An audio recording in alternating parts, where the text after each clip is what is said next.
गुज़िश्ता साल भी बागे फदक पर यहाँ कुछ बातें की थी, लेकिन एक बात फिर भी करता हूँ। कहने वाले कहते हैं हजरत अबू बकर ने हजरत फातिमा को हक नहीं दिया। मैं कहता हूँ हजरत फातिमा ने जो मुतालबा किया था, सिद्दीक अकबर ने जो जवाब दिया, वो बुखारी शरीफ में भी है, वो हक्कुल यकीन में भी है। आओ मैं दोनों जवाब बताता हूँ। हक्कुल यकीन में बाकिर मजलिसी ने ये लिखा है कि फातिमा ने जब मुतालबा किया, हजरत अबू बकर ने पहला जुमला कहा, और वो पहला जुमला सिद्दीक अकबर का ये था कि फातिमा, मुझे अबू बकर को मोहम्मद की रिश्तेदारी मुझे अपनी रिश्तेदारी से ज्यादा अजीज है। हर किसी को अपने रिश्तेदार प्यारे होते हैं ना, आपको अपने प्यारे, मुझे अपने प्यारे, लेकिन सिद्दीक अकबर फरमाते हैं मुझे अपने रिश्तेदारों से बढ़कर नबी के रिश्तेदार अजीज हैं। और अगला जुमला सिद्दीक अकबर ने जो लिखा, जो फरमाया, हक्कुल यकीन में जो लिखा, वो ये है कि हजरत अबू बकर ने हजरत फातिमा से कहा कि फातिमा, इख्तियार तेरा होगा, माल मेरा होगा, जो चाहिए अबू बकर से माल, अबू बकर के माल से ले लीजिए। जिस सिद्दीक ने नबी पर अपना घर निसार कर दिया, जिस सिद्दीक अकबर ने 40,000 दिरहम नबी पर कुर्बान कर दिए, वो बागे फदक कैसे गसब कर सकता है। आगे सिद्दीक अकबर ने तीसरा जुमला ये कहा, अबू बकर सिद्दीक ने फरमाया कि मैं मुसलमानों के माल में नबी की मुखालिफत नहीं कर सकता। हजरत फातिमा मुतमईन हो गई और उन्होंने कहा कि वाकई मेरे अब्बा कुरान और सुन्नत की मुखालिफत नहीं बताते थे। हजरत फातिमा मुतमईन हो गई। बुखारी शरीफ में भी यही है। हजरत अबू बकर ने कहा मैं नबी की मुखालिफत नहीं कर सकता। यहाँ पर वो कहने वाले कहते हैं कि चलो हक नहीं भी था, अगर आई थी तो हजरत अबू बकर दे देते, कहते हैं ना, बस आखिरी बात है, दे देते। अगर हजरत अबू बकर बागे फदक दे देते तो पता है कि क्या कहते। देखा, वो नबी ने मना किया था विरासत नहीं चलेगी, लेकिन अबू बकर नबी के रास्ते पे ना चले, विरासत चला दी। यूं करो भी एतराज, यूं करो भी एतराज। पता चला कि इनको घर हजरत फातिमा से हमदर्दी नहीं है, सबाई मौकफ को आगे बढ़ाना है, शरारत है। हम तो सिद्दीक अकबर को भी मानते हैं, फातिमा ज़हरा को भी मानते हैं। और मोटी सी बात यह है, हजरत अबू बकर ने नहीं दिया। दूसरे नंबर पर खलीफा कौन आए? उन्होंने दिया, कहते नहीं दिया। तीसरे नंबर पर कौन आए? हजरत उस्मान आए, उन्होंने दिया, कहते नहीं दिया। चौथे नंबर पर कौन आए? क्या कह रहे? चौथे नंबर पर कौन आए? चौथे नंबर पर जब अली आए, लश्कर अली का था, फौज अली की थी, हुकूमत अली की थी, ताकत अली की थी, इक्तदार अली का था, खिलाफत अली की थी। अगर सिद्दीक अकबर ने नहीं दिया, अबू बकर ने नहीं दिया, अली मुर्तजा तो दे देते। उन्होंने क्यों नहीं दिया? मैंने इनकी छोटी बड़ी किताबों को पढ़ा है, तमाम जाकिरीन को सुना है, यहाँ आकर फंस जाते हैं, बड़े परेशान हैं और यहाँ आकर कलाबाजियां खाते हैं। और बड़े मजे की बात यह है, सब एक जैसी कलाबाजी नहीं खाते।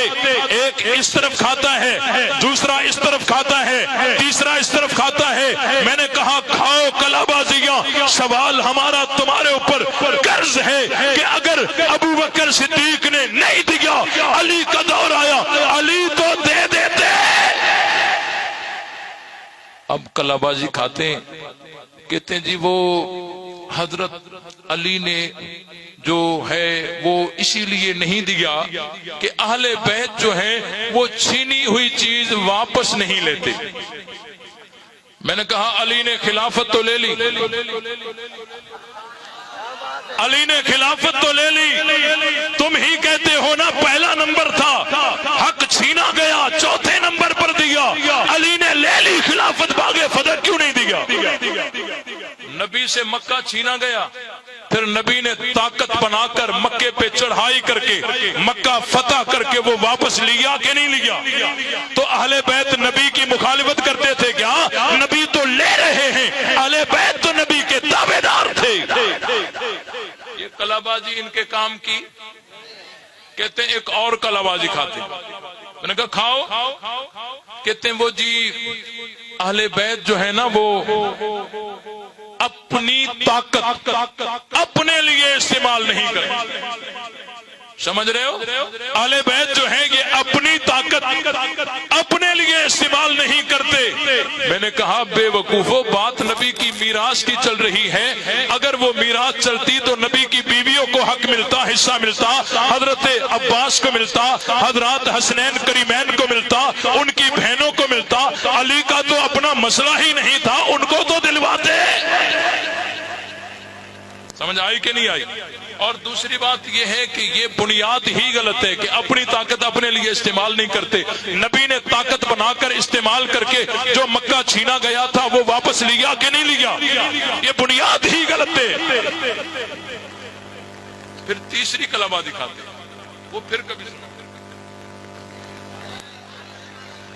ابھی سناؤں گا۔ تیسری کلبازی کھاتے ہیں، کہتے ہیں حضرت علی نے باغ فتح اسی لیے نہیں دیا کہ حضرت علی جو تھے وہ حضرت فاطمہ کی تابعداری میں رہنا چاہتے تھے۔ جس طرح حضرت فاطمہ کو نہ ملا اسی طرح مجھے بھی نہ ملے۔ جس طرح حضرت فاطمہ کو نہ ملا اسی طرح مجھے بھی نہ ملے، ان کی تابعداری میں رہنا چاہتے تھے۔ میں نے کہا اگر تابعداری ہی کرنی تھی تو پھر تو علی کو مطالبہ کرنا ضروری ہو گیا تھا، کیونکہ حضرت فاطمہ نے بھی تو مطالبہ کیا تھا نا۔ پھر نہیں ملا، یہ بھی تو مطالبہ کرتے کیونکہ تابعداری مکمل ہو جاتی۔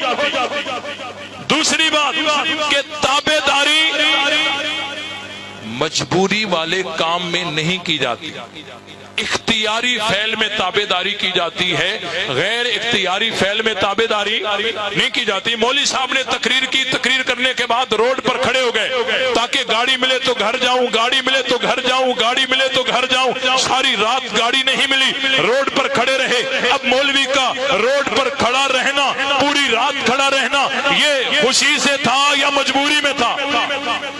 بولو۔ اب کوئی کہے کہ مجھے مولوی صاحب سے محبت ہے، جس طرح مولوی صاحب نے کیا میں بھی اسی طرح کروں گا۔ پتہ چلا ہے مولوی صاحب پوری رات روڈ پہ کھڑے رہے، میں بھی پوری رات روڈ پہ کھڑا رہوں گا۔ یہ تو اس کو کوئی عقل مند نہیں کہے گا، کیونکہ تابعداری غیر اختیاری عمل میں نہیں کی جاتی۔ ان کے عقیدے کے مطابق حضرت فاطمہ کو باغ فتح نہ ملا اور یہ مجبوراً نہ ملا۔ حضرت فاطمہ نے تو بڑی کوشش کی، تو جو فاطمہ کا غیر اختیاری عمل ہے اس میں تابعداری کا جواز ہی نہیں بنتا۔ اور اگر تم یہ کہتے ہو تو ابو بکر صدیق کا کیا قصور ہے؟ تم کہتے ہو علی فاطمہ کی تابعداری سے نکلنا نہیں چاہتے تھے، ہم کہتے ہیں صدیق اکبر نبی کی تابعداری سے نکلنا نہیں چاہتے تھے۔ یہاں اعتراض کرتے ہو، وہاں کیوں نہیں کرتے؟ بات سمجھ آئی کہ نہیں آئی؟ اسی لیے صحابہ بھی ہمارے ہیں، اہل بیت بھی ہمارے ہیں۔